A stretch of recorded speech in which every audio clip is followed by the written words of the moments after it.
Hey guys, and welcome back to the channel. My name is Doug Womack and I'm a recovery therapist helping people like yourself to recover from narcissistic abuse and childhood trauma. Now today we're looking at the 7 huge blocks that are literally stopping you from healing from narcissistic abuse. These blocks are getting in your way and you probably don't even realize that they're getting in your way. Now, number 7, if you can work out what that is, put that in the comments below. I'm guaranteeing you will not work out what that is until we get to it. But here we go. First one is don't beat yourself up. I see this so often when people come out of a narcissistic relationship and instead of healing, they want to heal, but instead they are criticizing themselves. They are trying to heal and they're making mistakes. But like anything in life, like learning to walk, we have to take one foot in front of the other, and we also have to be prepared to fall down. When we see a baby fall down for the first time, we just think that's okay, that's normal, that's a baby. They're not failure, right? The problem is because there's a part of us that's been affected by the narcissist, because there's a part of us who has taken on these beliefs, these roles, and this part of this culture that the narcissist has fed into us, and that's become part of us. It's kind of drained in us, like they've been injecting us with this blue poison, right? And it gets in our veins, and then it gets to these parts of our brain that say you're a failure. Every time we do something wrong, you're a failure. And what happens? We start beating ourselves up. And the problem is when we beat ourselves up, we start to believe we can't do it. We start to believe we don't deserve to do it.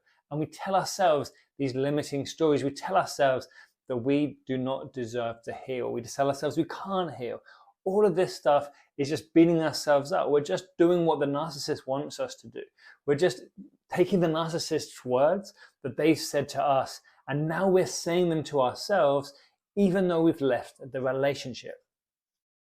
Now, number 2, don't be a victim. Now, what do I mean by this? I'm not victim blaming. I'm not victim shaming.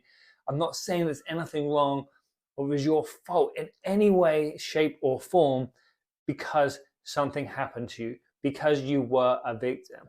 But that is the key word, is were. Once you've got out of a relationship, once you've moved forward, and I know that is extremely difficult to do, and if you're still in it, again, remember, this is not your fault. Absolutely in no way is it your fault that you're struggling to move forward, struggling to get out of a relationship. You are being victimized. When the perpetrator is hurting you, you are a victim. When you're out of the relationship, you're still a victim. You're still a victim of the past. But what we don't want to do is live in this victim state. What we don't want to do is continue to see ourselves, see our identity as someone who is a victim. We want to see our identity as a victor instead. We want to see ourselves as someone who deserves to move forward, who has the power to move forward, who has the self-belief and the self-worth to move forward and start creating a better life, a life that we truly deserve. So don't stay in victimhood. Instead, move to the hood of victimless, or the hood of being the victor, if you will. Okay, that is where we need to move to. It's exactly the same difference, but we've got to leave the past in the past, and we've got to start moving forward with this new identity. This is one of the problems that holds people back so much, is we grab a hold of an identity, and when it's our identity, we act upon that identity because it saves us from having to think. It saves us from having to do the work. So when opportunities in life come up, we don't see them because we stay stuck believing that we are a victim. Okay, huge block number 3 that you do not want to do is fight. Do not fight, because what happens? We get into fight mode. And I understand that fight mode is one of the survival skills, and you're trying to survive. You're trying to fight everyone that comes at you. And that's great, okay? And we can save fighting for certain times. Save fighting for when you're with the narcissist or you need to get away, if you need to, right? But what you don't want to do is turn out, when you're out of the relationship, as a fighter. Yeah, you come out and you think, you know what? I'm a fighter. I've got this. I'm going to take everyone on. Now, the problem is when I meet people who are trying to heal, but yet they've been so hurt, and I get this, they're trying to fight everyone. And they have this ego, they have this bravado, and they're like, oh, I'm not going to let anyone get near me. I'm going to fight everyone off. I get it. And it's going to work. It's going to stop people from getting close to you. But unfortunately, you're still going to be close to you, and you're going to end up fighting even yourself. You're going to end up doing what we said at the beginning, beating yourself up. And not only that, you're going to end up pushing everyone away. Everyone who is decent in the world. Everyone who could give you some form of positive regard, some form of love, the things that you actually deserve. What I'm saying is, don't let the narcissist destroy your life based from the inside.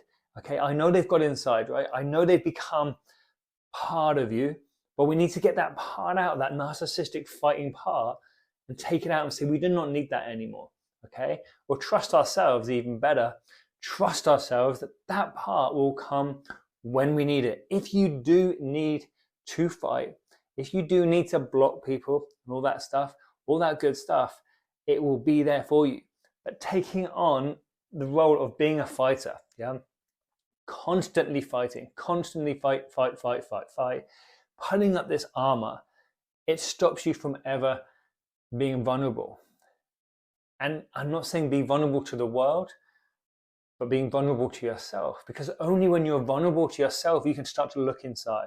And when you look inside is when you can start to see what's really happening.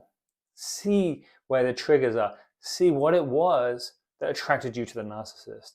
See what it was that you are looking for in life. See what it means. Find your North Star, right? Find that star that's going to lead you towards your purpose, lead you towards your values, lead you towards a better life. But you're not going to find that by fighting the world. Okay, next. Don't be inflexible. Again, similar to the fighting, I see many people just put up boundaries. Boundaries are amazing. We want boundaries in the world. We have to have boundaries when we're with narcissists. But those boundaries have to have flexibility so that they work for you. If those boundaries are so solid, what have you done? You've created a prison. You've created a prison for yourself that you can't get out of. So what you need is a key to that door. You need a key for the prison, so you're in charge. But you don't want it to be a prison, right? You need it to be flexible enough so that the right people can get in. When you allow them to get in, when you open the door, when you unlock the gates, they can move in, and then you can ask them to leave.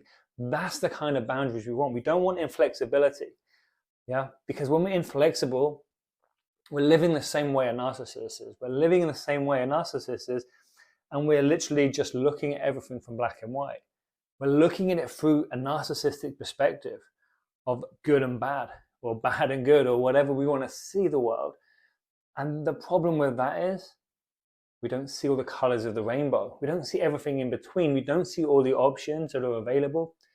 We don't see all the other thousands, millions of parallel universes that we could be jumping into because we've created this prison.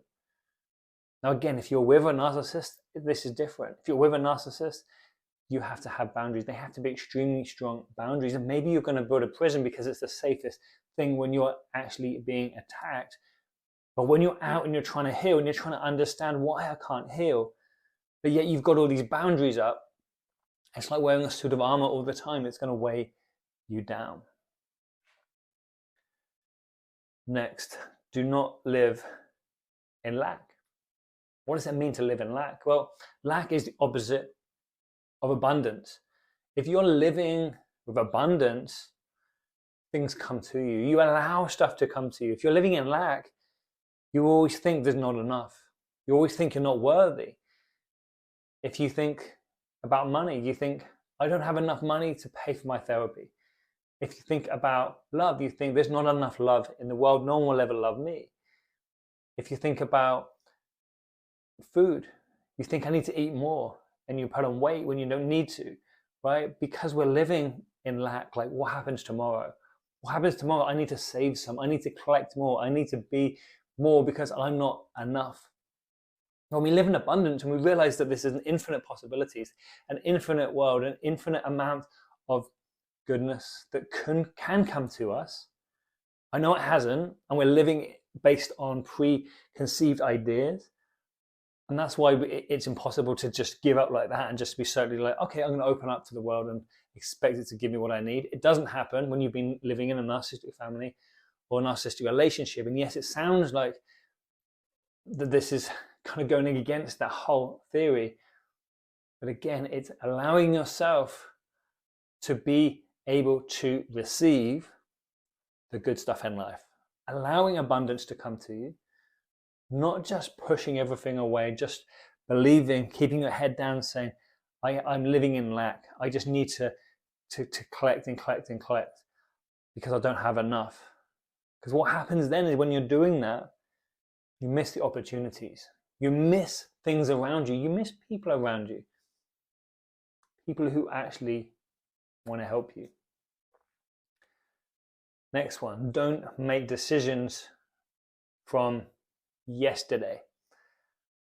Don't make decisions from yesterday. Now, what I mean is, we're still using the same thinking that we were using yesterday, using when we were in the narcissistic relationship, when we were in the relationship that was toxic.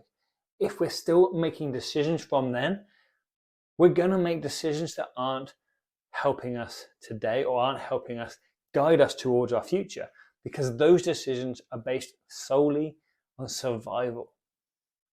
But once we're out of the relationship, now we want to make decisions from our future self. We want to be looking at the world, looking at it as in, what would our future self do in this situation? What would our future self want us to do to get us now to meet our future self? Now, of course, to do this, you need to have a vision of your future, have a vision of your future self, understand what your future self is capable of. And I get it, not everyone is able to do that, not yet anyway, but don't limit yourself. You will be able to do that. That's why in our program, we actually talk about how to go through those steps to develop that future you, that future self.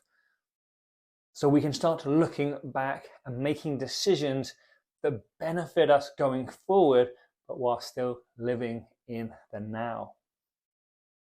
That making sense? If that's making sense, then drop a comment below and just say making sense. Let me know. If it's not making sense, again, let me know in the comments that it's not making sense. Finally, did anyone work this out? Don't be a I nearly gave it away. Did anyone work this one out? Did you? Don't be a hedgehog ball. Maybe that's not what they call it, okay? But don't be a hedgehog ball. You know a hedgehog? And it just balls itself up. And literally, when it's scared, when it's about to be attacked. I know when we get hedgehogs in the garden, my dogs run out. And I don't realize that the hedgehog's there. And the dogs run out and they're barking. I wonder what they're doing. I go over there. And the hedgehog is just rolled up in a little ball. And I'm like, what is that? It's like a porcupine or something. It's just like this prickly little ball. And the dog's there trying to bite it. And it's hurting the dog because it's trying to bite it all the time. Now, this is a great defense mechanism. It's a great defense mechanism. The dog has no chance. The dog is trying to get it, trying to bite it, but it can't because it's hurting the dog too much, but yet the dog continues to do it. Now, the hedgehog, they actually move really fast. But if they stayed in their ball, if they forgot that they could move fast and just stayed in that ball constantly, what would happen? Well, they would just die, right? They would starve to death. Even if they had some food with them and they're just having little bits of food, but then go back in their ball, they might survive, but they would live a very stressful life because they would keep seeing those dogs trying to attack them. Those dogs would keep coming back out because they weren't moving forward in their life. They weren't moving to the next chapter. Those hedgehogs have the ability to move forward, but they know that they also have the ability to ball up, to freeze, to fawn, to do whatever they need to do, stay spiky. They can do it, but they don't stay like that. It's an option. These things are options.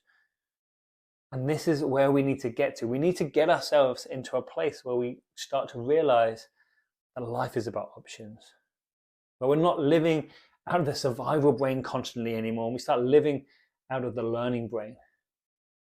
Because when we're living out of the learning brain, we're in tune with the reality of what's going on. not constantly in hypervigilance, not constantly thinking, if I do this, what's the worst that can happen?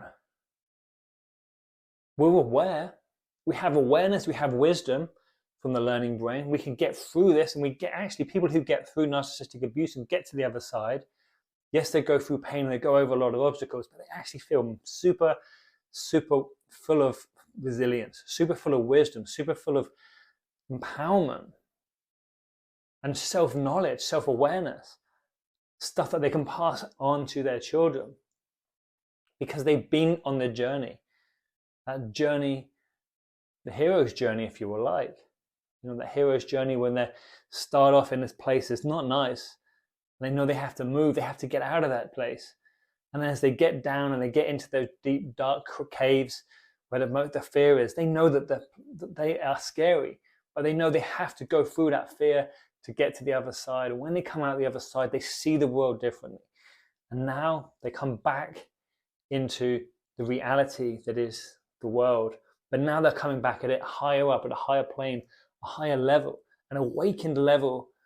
And this awakened level is where they can start to heal other people because they've done the healing journey themselves. Now they can help other people do the healing journey themselves. Very similar to my journey. I've been on journey going through narcissistic abuse, leaving the relationship and then thinking, what the hell am I doing? Feeling stuck, feeling that pain.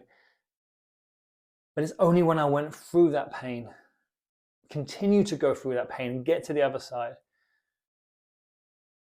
And then I look back.